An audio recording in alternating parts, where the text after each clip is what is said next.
E é justamente sobre isso que a gente vai conversar agora com a coordenadora estadual das Delegacias de Proteção à Criança, Adolescente, Mulher e Idoso também, a Patrícia Maria Zimmermann Dávila. Doutora Patrícia, muito obrigado pela sua participação aqui no Jornal do Continente. E a gente estava comentando agora há pouco, aqui no intervalo, justamente sobre esse ciclo de controle que o agressor, às vezes, impõe para cima da vítima. Como é que você vê essas histórias que, imagino, são vários casos, né? Sim, Alexandre, nós temos estudados cada mulher que morre no estado de Santa Catarina. Nós fizemos ali na coordenadoria o estudo do histórico antecedente. E o que a gente vê? Que esse homem ele tem um ciúme doentio, ele tem uma sensação de propriedade muito grande dessa mulher e ele passa a controlar a mulher. É diferente o cuidado do controle. No controle você impõe limites, você quer que aquela pessoa haja como você determina, você passa a reger a vida dela de uma maneira em que ela não tem mais autonomia. Isso é um sinal, por exemplo, já de que a agressão pode vir a ser mais violenta? É um sinal muito grave de que a agressão tende a se agravar, porque a violência ela tem vários degraus que a gente fala, não começa no feminicídio, não começa na lesão corporal, começa normalmente numa ameaça, na questão da ridicularização daquela mulher, da humilhação, da censura. Nós falamos muito na questão da violência psicológica, onde a vítima ela é diminuída na sua autoestima de tal forma que ela acaba se submetendo a um ciclo vicioso de violência e ela não enxerga isso como violência. E quando a situação começa a se agravar, o Estado tem que intervir, porque a mulher paga um preço muito alto e é o preço da própria vida. E a legislação, então, como é que eu vou dizer, ela dá esse amparo para a mulher? Para que ela possa realmente fazer a denúncia? A Lei Maria da Penha ela tem uma série de medidas protetivas de urgência que elas podem ser decretadas para proteger a vítima e de imposição ao agressor. Nós temos desde o ano passado a alteração da Lei Maria da Penha, onde é possível prender o agressor por descumprimento de medida protetiva. E o nosso desafio muito grande, o que é? É as vítimas que retornam ao convívio com o agressor. Por quê? Porque no ciclo tem a fase do retorno à lua de mel.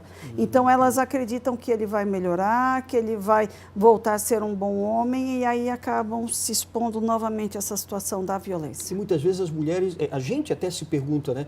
Mas será que realmente essa mulher, ela tem o fator ainda, digamos, o amor, a paixão talvez por esse agressor, mesmo com todo o problema que ele vem causando para a vida dessa mulher? E esse é o grande desafio da nossa investigação da instituição policial civil, porque há uma relação íntima de afeto, a tal ponto da vítima renegar o seu amor próprio em benefício do seu companheiro. E ela sofre uma série de cobrança. Ela se cobra a si mesma, ela é cobrada pela família, ela é cobrada pela sociedade.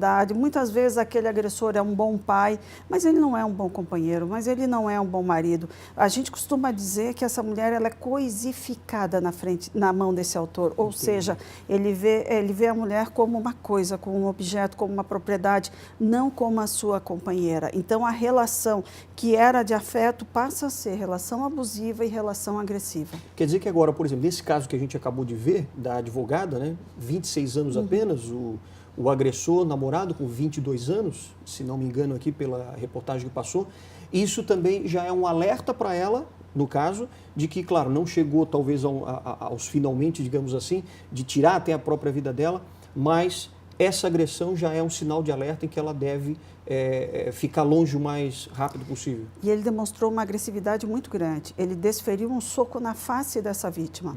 Quando essa agressão ela é de face, ela visa atingir o que a mulher tem de feminino, por exemplo, corte de cabelo, mutilação de seios, ou seja, ela tem uma potencialidade, uma agressividade muito maior.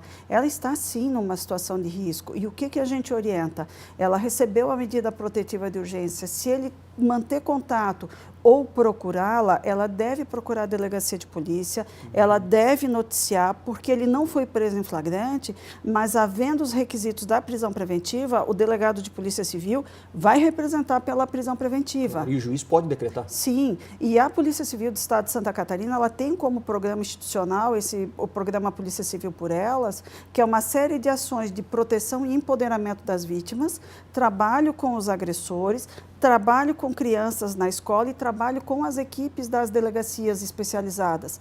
E a orientação institucional, qual que é? É que se tenha um máximo de atenção para esses casos. Nós temos vindo numa redução dos índices de feminicídio. Então, 2017 foram 50, 2018 caíram para 42.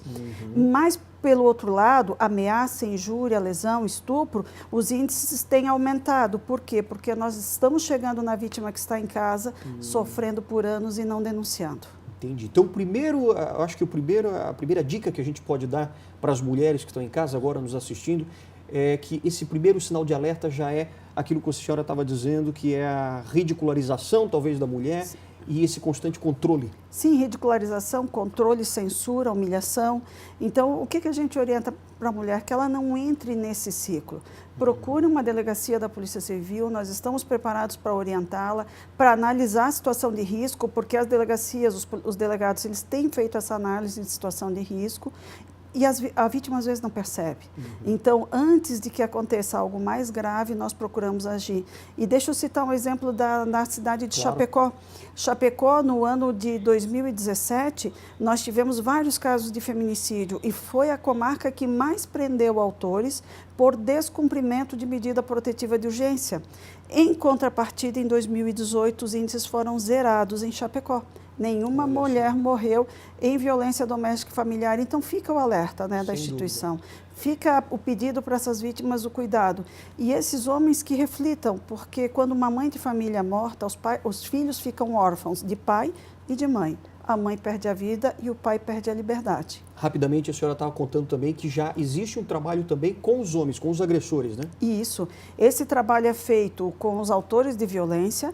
Eles são encaminhados pelo judiciário para a participação de 10 programas, que é o mínimo 10 o necessário, onde são feitas reflexões, palestras e há espaço de fala. Através desse grupo, nós buscamos o quê? A ressignificação desse autor, para que ele perceba o que ele está fazendo e a mudança do comportamento. E tem um resultado positivo. Então, esse é um projeto estadual ou acontece só em Florianópolis? Não, é um projeto estadual. Polícia Civil por Elas. Certo. Então, agora esse ano nós vamos, né, determinação delegado-geral, nós vamos para as comarcas instituir os módulos dos programas em cada uma delegacia da mulher.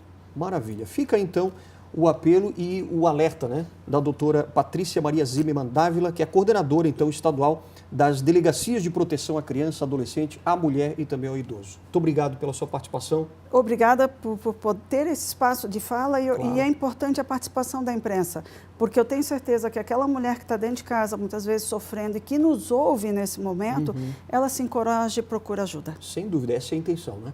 Obrigado, doutora Patrícia. Obrigado mesmo. Boa noite para a senhora.